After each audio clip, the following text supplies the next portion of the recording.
Imaginez si tout l'oxygène de la Terre disparaissait. Pas pour toujours, juste 5 secondes. Est-ce qu'on retiendrait notre souffle? Qu'arriverait-il à l'atmosphère? Qu'arriverait-il à l'environnement? Voici et si.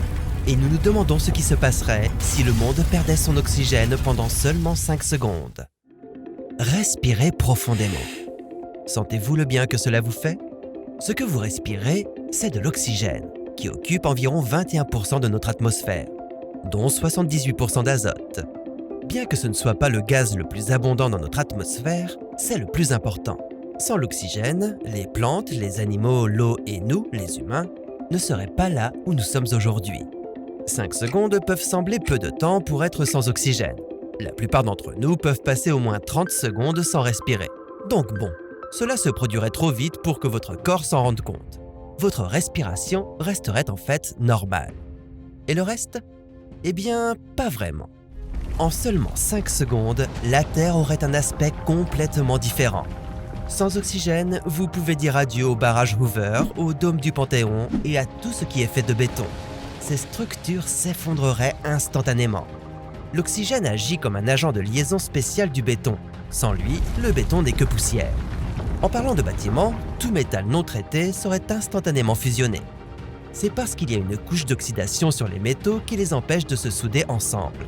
Sans cette couche, les métaux se lieraient instantanément les uns aux autres. Si vous vous détendez à la plage à ce moment-là, attendez-vous à attraper un joli coup de soleil. La couche d'ozone, notre protection contre les rayons UV du soleil, est constituée d'oxygène. 3 atomes d'oxygène qui se sont liés pour créer de l'ozone. Si vous enlevez l'oxygène, la Terre deviendrait extrêmement chaude. Rien ne nous protégerait des rayons UV du soleil. En plus d'un coup de soleil, notre oreille interne exploserait. La perte d'oxygène signifie une perte de 21% de notre pression atmosphérique. Un changement de pression atmosphérique aussi drastique équivaut à se trouver au niveau de la mer et à descendre instantanément de 2000 mètres. Nos oreilles n'auraient pas assez de temps pour s'adapter. Ah, et pendant que tout cela se passerait, la croûte terrestre s'effriterait complètement.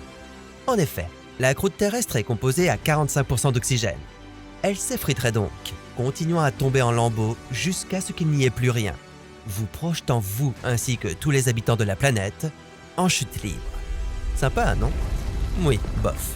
Mais heureusement, vous pouvez prendre une grande respiration de 21% d'oxygène en sachant que cela n'arrivera jamais.